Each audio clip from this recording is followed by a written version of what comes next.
Bapa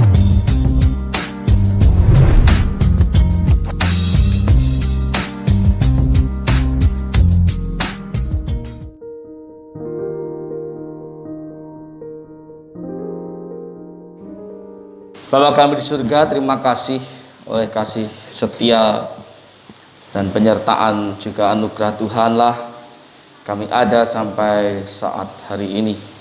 Kami percaya ketika kami menyerahkan hidup kami sepenuhnya ke dalam tangan kuasa Tuhan, ada sukacita, damai sejahtera dan pengampunan atas segala dosa dan kesalahan kami. Kami percaya bahwa kesempatan pagi ini pun Tuhan adakan bagi kami untuk membuat kami menjadi lebih baik lagi di dalam mengikut Tuhan, di dalam mengiring Yesus apapun yang terjadi. Dan biarlah firman-Mu pagi ini semakin menguatkan dan meneguhkan iman kami, bahwasanya tidak ada Tuhan selain Engkau, Tuhan Yesus Kristus, yang sudah mengaruniakan keselamatan dalam kehidupan kami. Terima kasih Tuhan, pakai hamba-Mu ini, bibir, lidah, hati dan pikiran hanya terfokuskan kepada apa yang hendak Tuhan sampaikan kepada kami semua. Kuasai hamba-Mu, kuasai jemaat-Mu, kuasai ruangan ini. Dan dalam nama-Mu Tuhan kami Yesus Kristus, Tuhan dan Juru Selamat kami yang hidup, kami berdoa dan mengucap syukur. Amin. Selamat pagi. Selamat pagi. Sehat? Sehat? Ngono lho, sing mantep lho. Bapak Ibu terkasih dalam Tuhan, tema pada bulan ini adalah tentang kepedulian. Saya mengambil tema kepedulian oleh karena apa? Karena bulan lalu sudah berbicara tentang banyak hal, walaupun belum semuanya. Karena kalau dibedah akan lebih banyak lagi tentang hal-hal tentang kedewasaan, iman dan sebagainya. Nah, salah satu ciri-ciri orang atau pribadi yang sudah dewasa adalah hati yang peka, hingga membuat orang itu menjadi peduli akan sekitarnya. Betul? Orang yang peduli adalah orang yang sudah dewasa. Anak-anak pada umumnya mereka tidak akan peduli. Lihat toh, saya khotbah belum sarapan, bengok-bengok, mereka asik makan jajan. Apa peduli mereka? Tidak. Mengapa? Karena masih anak-anak. Situasi dunia sedang kacau. Karena apa? Pandemi. Mereka nggak peduli makan jajan tanpa masker. Ketika habis makan jajan, bungkus tidak langsung dibuang di tempat sampah. Mereka tidak peduli siapa yang sudah membersihkan, nanti siapa yang membuang sampah, tidak peduli. Mengapa? Karena masih anak-anak.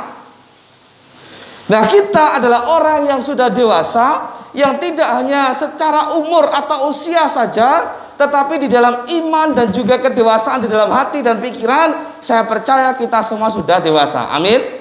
Sebab itu kita akan belajar tentang kepedulian. Nah, yang pertama adalah pagi ini saya akan membuka sebuah rahasia. Ada rahasia di mana kita bisa mengembangkan kepedulian. Ada rahasia bagaimana kita bisa mengembangkan kepedulian. Namun oleh karena ini adalah rahasia, makanya tidak saya buka. Nanti jadi tidak rahasia. Ya kan? Biarlah terbuka pada waktunya, begitu ya. Minggu depan kita akan berbicara tentang itu. Semoga minggu depan sudah waktunya rahasia itu dibuka. Lalu kita berbicara tentang apa? Belajar tentang apa? Hari ini istimewa. Karena tidak hanya ibadah Sabat pada umumnya seperti yang kita sudah jalani, tetapi saya diweling, saya dimandat untuk menyerahkan anak putra dari keluarga Bapak Surya dan Ibu Elit. Hari ini setelah khotbah nanti kita akan mengikuti bersama, kita akan mendoakan bersama supaya Othniel ini yang sudah diserahkan kepada Tuhan dipakai Tuhan luar biasa sepanjang seumur hidupnya. Amin. Nah, sebab itu saya akan berbicara tentang penyerahan. Nah kan gitu. Ben nyambung aja kan gitu.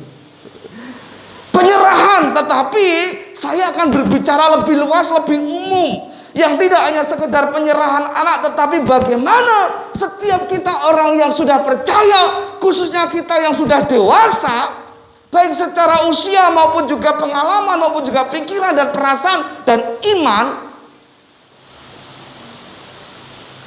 dapat menyerahkan diri sepenuhnya kepada Tuhan. Kita akan lebih dahulu membuka dalam kitab Lukas pasal yang ke-36 sampai dengan 38.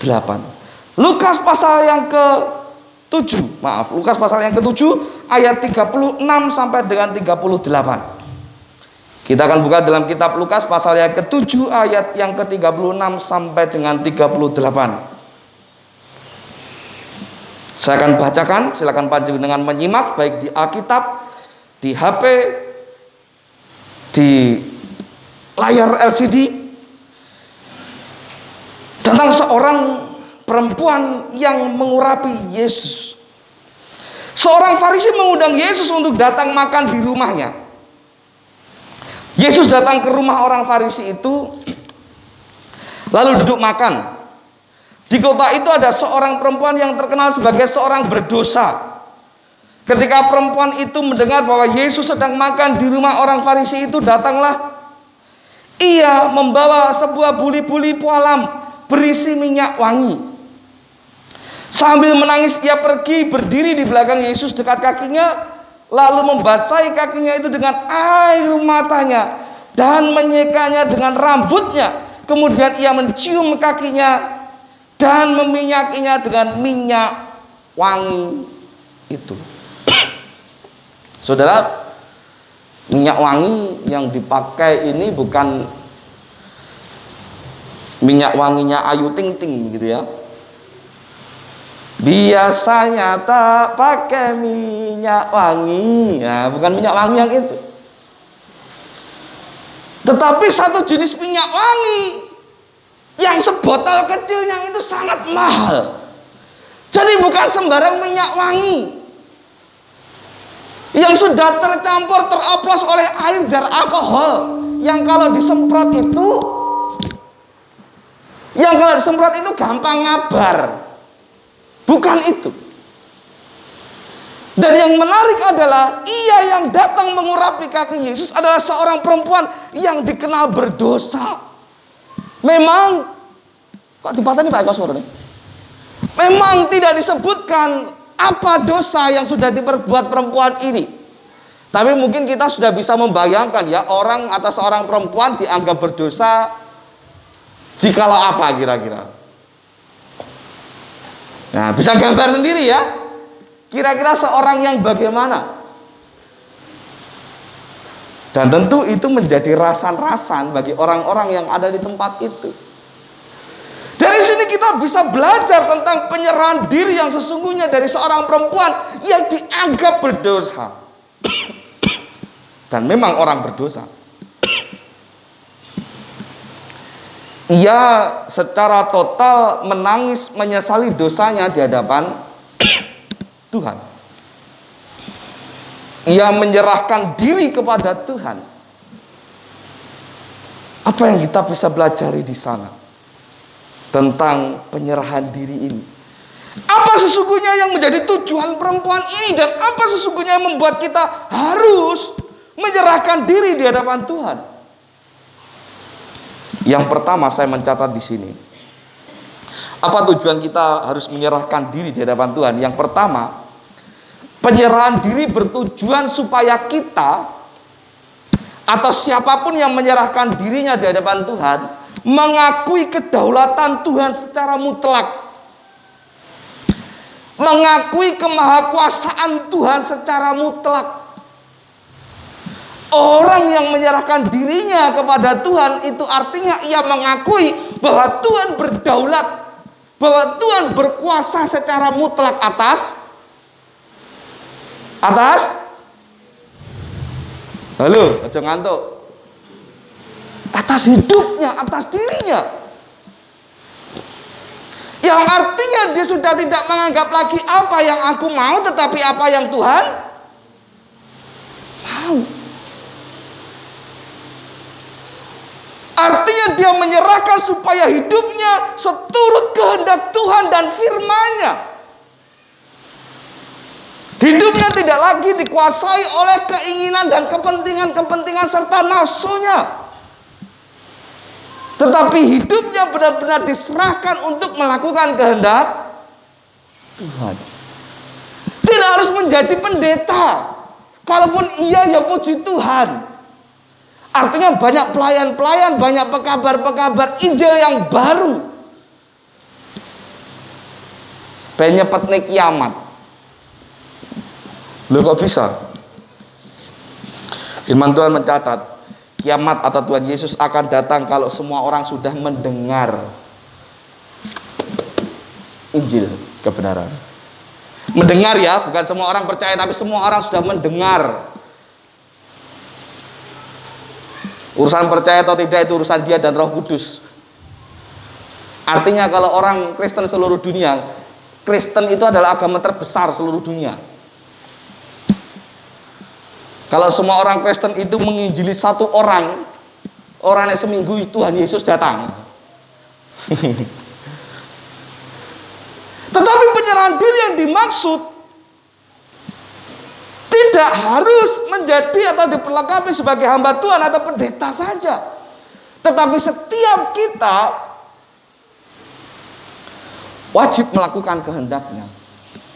Setiap orang yang sudah percaya, setiap orang yang sudah didewasakan di dalam iman wajib melakukan kehendak Tuhan. Aku diubah sithik kok bengung aku dene. Besok tumbas nih sing apik. Ya. Nah, demikian juga di dalam hal penyerahan anak. Ketika Anda menyerahkan anak Anda kepada Tuhan, artinya setiap orang tua bukan masyarakat tanggung jawab kepada Tuhannya, Tuhannya openononya gitu. Saku tak senang-senang dewe, bukan seperti itu. Artinya bahwa setiap orang tua yang menyerahkan anaknya kepada Tuhan, dia harus ikut pimpinan Tuhan di dalam membesarkan, mendidik anaknya. Dibesarkan berdasarkan kebenaran firman Tuhan. Mengarahkan atau memusatkan pandangan hidup dan anaknya hanya kepada Tuhan. Itu tujuan penyerahan diri. Jadi orang tua tidak berhak lagi memaksakan apa yang ia mau untuk dilakukan anaknya. Secara pribadi saya pengen Alfa ini memiliki panggilan yang sama dengan saya, diperlengkapi secara khusus, dan saya akan berusaha sebisa mungkin untuk mengarahkannya ke sana. Tapi pada akhirnya biarlah Tuhan dan hatinya yang menjawab dia mau seperti apa. Orang tua harus mengarahkan setiap anaknya kepada kebaikan dan kebenaran Tuhan. Bukan apa yang menurutnya benar. Sepaham-pahamnya kita tentang apa yang terjadi pada anak lebih paham Tuhan. Dan biarlah anak-anak kita bergumul dengan Tuhan. Setiap orang tua pasti ingin anaknya berhasil. Ada yang diarahkan menjadi tentara, ada yang diarahkan menjadi polisi, apa cita-cita yang pada umumnya itu apa toh? Diarahkan jadi dokter, gitu. Tapi tidak ada yang mengarahkannya jadi pendeta ya le. Gitu.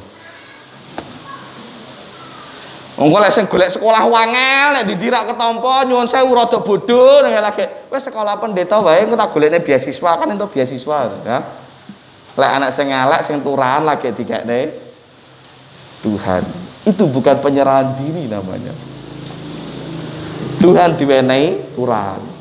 Nek sing gagah, sing pinter ya, bijine nilainya bagus-bagus, menang lomba di mana-mana, jadi dokter, tentara, polisi dan sebagainya. Enggak ada yang salah dengan profesi itu.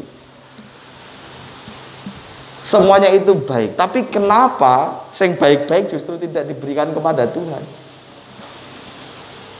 Sementara Tuhan memanggil anak kita, dan bisa saja. Ya, jadi yang pertama, tujuan penyerahan diri supaya setiap kita mengakui bahwa Tuhan berdaulat secara mutlak dalam kehidupan kita. Bukan keinginan dan nafsu kita yang mengatur hidup kita, tetapi apa kata Tuhan dan firman-Nya yang mengatur kita.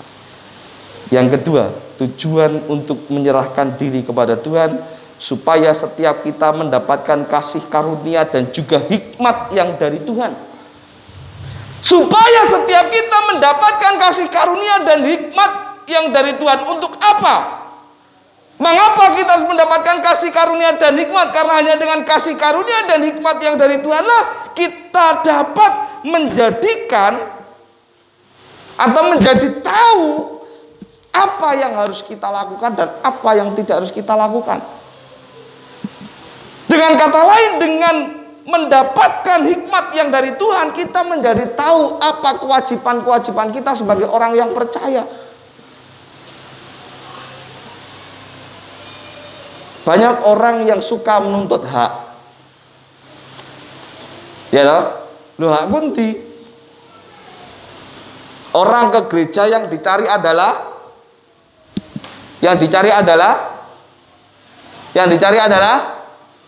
hak.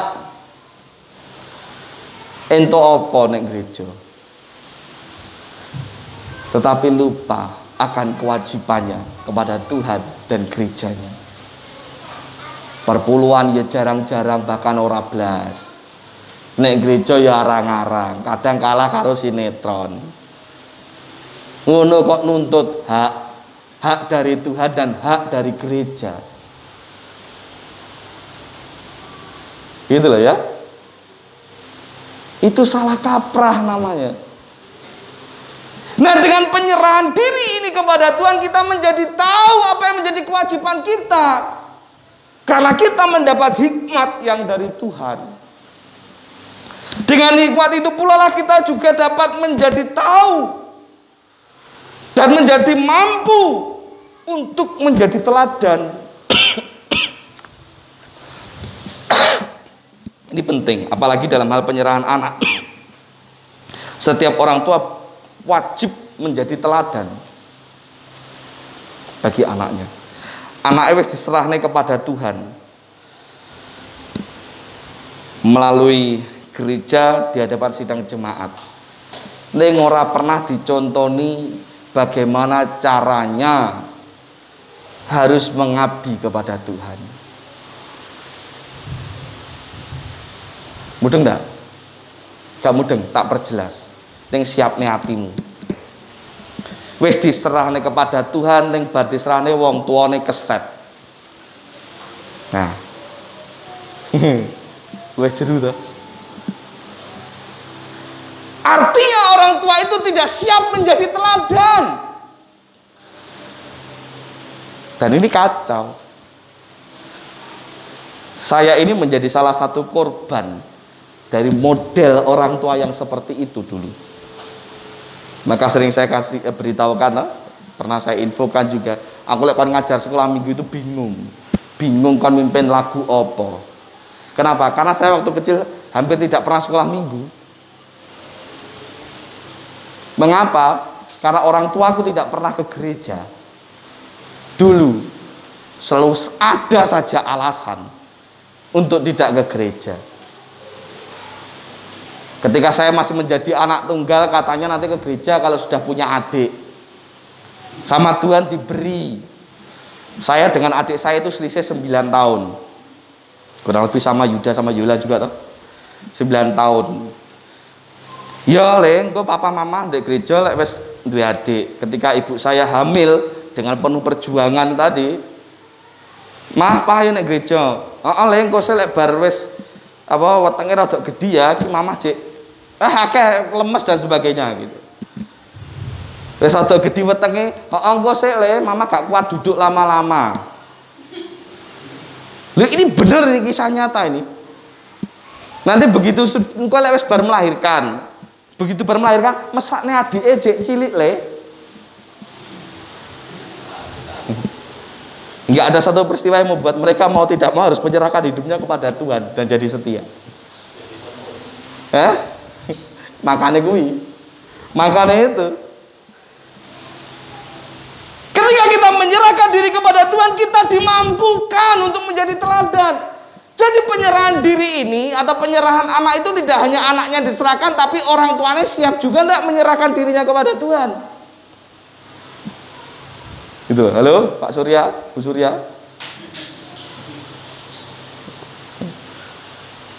Selek ngono ngerti ngono rasa diserahke. Nah, dibatake apa piye?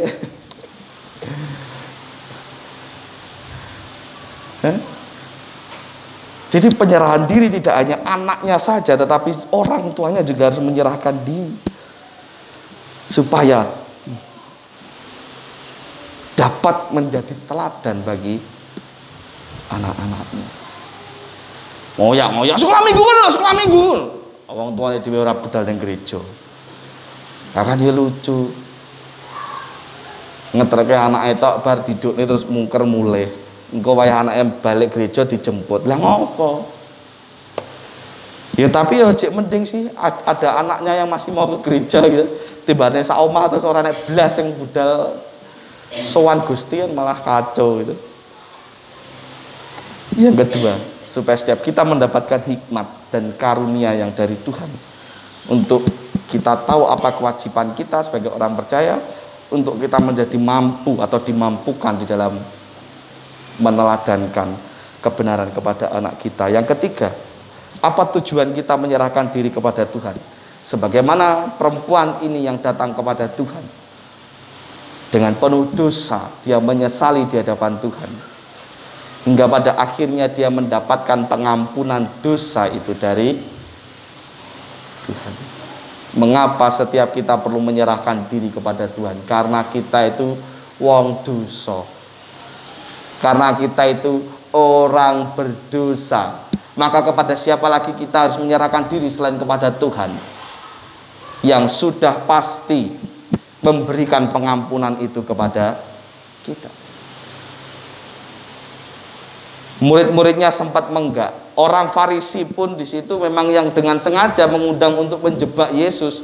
Mereka senang, wah ini mendapat bahan untuk menjatuhkan.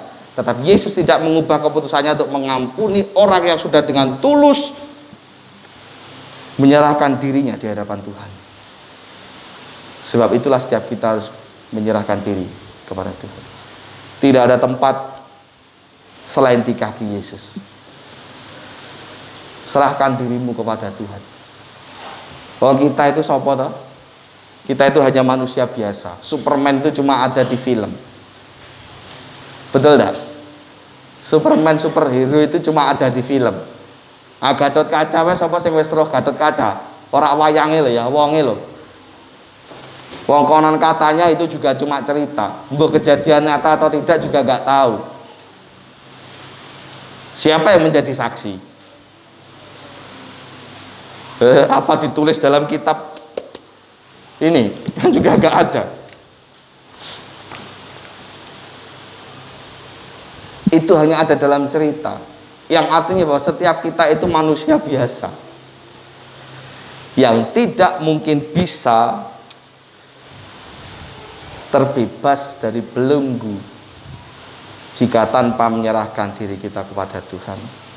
Dengan menyerahkan anak panjenengan kepada Tuhan, doa dan harapannya supaya Tuhan mengarahkan hidupnya ke arah yang salah. Salah apa benar? Oh benar tuh ya.